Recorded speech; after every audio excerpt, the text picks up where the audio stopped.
Oh mais là c'est pas possible, arrêtez-le. Ronaldo depuis qu'il a créé sa chaîne YouTube, il veut que abattre l'ennemi. Là aujourd'hui il s'est attaqué à Erik ten Hag. Il dit à mon avis Manchester United doit tout reconstruire quand l'entraîneur dit qu'il ne peut pas se battre pour la Première Ligue et la Ligue des Champions. Il n'a pas le droit de dire ça en tant qu'entraîneur d'un tel club. Il peut se le dire à lui que l'équipe n'a peut-être pas le potentiel pour ça, mais pas en public. Il doit dire qu'il va essayer et il doit vraiment essayer. En vrai de vrai, est-ce qu'il a tort? Quand on voit ce que Erik ten Hag fait depuis des années, ça n'a pas de sens. Il y a toujours eu des scandales avec lui, que ce soit avec Cristiano Ronaldo, Jadon Sancho. Il avait réussi à faire croire aux gens que Cristiano Ronaldo était finito et dès que le gars est quitté de Manchester United, il a continué à empiler des buts. Cependant, malgré tout ce que les gens peuvent dire du retour de Ronaldo à Manchester United, lui il est bien fier de son travail. Regardez ce qu'il dit. Quand je suis revenu, j'étais très heureux. J'étais l'un des meilleurs buteurs. J'ai fait des choses incroyables lors de ma première saison. J'avais 37 ans et j'étais le 3e meilleur buteur de Première Ligue. J'ai marqué à chaque match de la phase de groupe en Ligue des Champions. Même en championnat, j'ai marqué 17 ou 18 buts. J'ai fait un travail incroyable. Lui, il est fier de lui. Il est clairement en train de faire passer ten Hag pour un imposteur. Et il a bien raison. Là, je commence à comprendre pourquoi il a créé sa chaîne, pour rendre des coudes avec tous ses ennemis.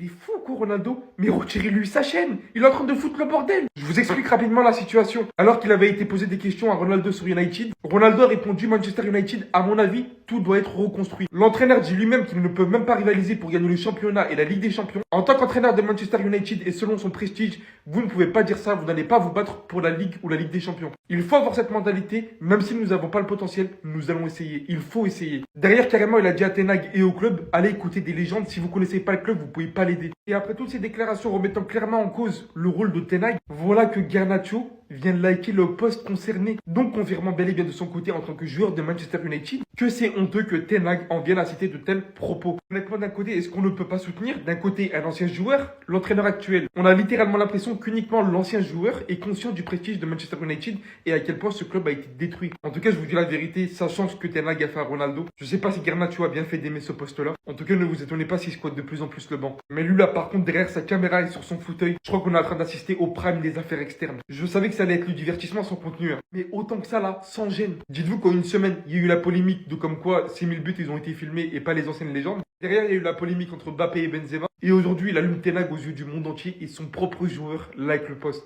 Il va avoir aucune relâche et dites-vous que c'est que le début, hein. S'il se met à inviter les bonnes personnes, on va assister à de ces scènes. Non, c'est trop les gars, je crois qu'on n'est pas prêts, hein. Bon, ça veut faire des stats sur mon dos. Ça prend des extraits de live, ça coupe ce qui les arrange et ça fout ça sur Twitter. Non, bien, hein. 1 million de vues. Tout ça parce que j'ai dit que Sadio Mané n'était pas une légende. Alors on va commencer par quelque chose. Vous pouvez ne pas être d'accord avec moi, mais vos avis je m'en carre. Soyons clairs. Vous avez le droit de penser que Sadio Mané est une légende. Je respecte vos avis. Il y a des gens qui ont une vision du mot légende qui, à mon avis, est trop large. Le mot légende est un mot très fort. Je ne mettrai pas 100 personnes dans cette catégorie. Mais certains ont une logique où ils se disent il y a plusieurs tables.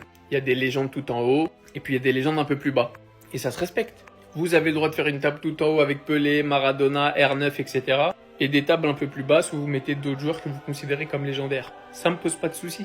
Mais genre, on doit être tous d'accord, on doit tous partager la même vision des choses. Zama, je suis un fou de dire qu'un joueur comme Sadio Mané n'est pas une légende. Oui, il a gagné énormément de choses. Pour les Sénégalais, c'est une légende, il n'y a pas de débat. Ce qu'il a fait dans son pays, il est clairement dans l'histoire du football africain, pour ce qu'il a réalisé. Mais de la même manière que pour moi, un Algérien, Mahrez n'est pas une légende du football, voilà. Comme ça, on enlève vos délires de raciste, je sais pas quoi là. Parce qu'il y en a quand même qui essaient de me faire passer pour un raciste dans l'histoire.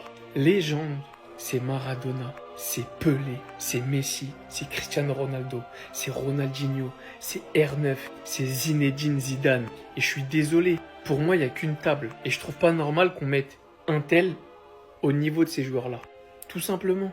Parce que pour moi, il y a une dimension sportive. Pour être une légende, il faut avoir fait des trucs de fou dans le sport. Mais en plus de ça, en dehors du sport, avoir marqué l'histoire du sport. Marquer l'histoire du foot et pas uniquement par ton palmarès, pas uniquement par ton jeu, mais également par ta popularité, par certaines choses que tu as pu faire. Je sais pas si vous vous rendez compte, mais il y a des gens qui connaissent rien au foot, qui connaissent Pelé, qui connaissent Zidane, qui connaissent Maradona, Messi. Vivez pas dans la culture de l'instant. Il y a des joueurs qui auront marqué leur génération. Sadio Mané a marqué notre génération. Mais regardez bien, pour les plus anciens d'entre vous, qui ont la trentaine ou la quarantaine, certains joueurs qui ont joué dans les années 90-2000, qui ont marqué leurs époques, fut un temps, aujourd'hui on n'en parle plus. Aujourd'hui des plus jeunes ne les connaissent même pas. Ils n'apparaissent dans plus aucun débat. Et ça reste que mon avis, je pense pas que dans 10 ans, 20 ans, 30 ans, 40 ans, on parlera de Sadio Mané. Alors peut-être que quand on parlera de certains débats sur des joueurs africains ou sur des joueurs de Liverpool, il apparaîtra. Mais en dehors de ça, je suis sincèrement persuadé qu'il n'y a personne qui parlera de Sadio Mané. Et je vais vous donner un exemple. Wesley Sneijder, plus personne parle de lui. Personne. À part pour dire qu'il s'est fait voler un ballon d'or. Vous vous rendez compte, on parle d'un mec qui aurait pu gagner un ballon d'or et il apparaît dans aucun débat. Aucun. Bastian Schweinsteiger. Il y a des gens qui aujourd'hui ne le connaissent pas, ne connaissent même pas sa carrière. Ces mêmes joueurs à l'époque, on aurait dit que c'était des légendes, d'après cette définition. Donc évitez de me mettre dans des sauces, évitez d'essayer de faire des stats sur moi. En fait, si vous voulez, allez-y. Mais juste, ça serait bien qu'on essaye de temps en temps, dans le football, de débattre sans essayer de dire « c'est un footix ». C'est pas un argument. Vous voulez m'éteindre parce que je suis un footix, parce que je dis n'importe quoi, il n'y a pas de souci. Donnez des arguments. Parce qu'en plus, pour ceux qui ont Twitter, je vous laisse aller voir les cités. Miskin, il pensait que tout le monde allait être d'accord avec lui. Les seuls qui sont d'accord, ils ont un drapeau sénégalais. Les seuls. Et wallah, les Sénégalais, vous êtes mes frères, vous le savez. J'ai que de l'amour pour Sadio Mané, j'ai que de l'amour pour le Sénégal, vous imaginez même pas. C'est la deuxième population qui me suit le plus sur TikTok, tellement j'ai été derrière le Sénégal à la CAN en 2021 et j'en passe et j'en passe et j'en passe. Mais de temps en temps, il s'agit juste d'être objectif en fait. Et d'arrêter de dire n'importe quoi et surtout d'arrêter de faire passer les gens pour des racistes parce que bon, je dors sur mes deux oreilles, j'ai pas de soucis là-dessus. Mais ça pue la merde quand même.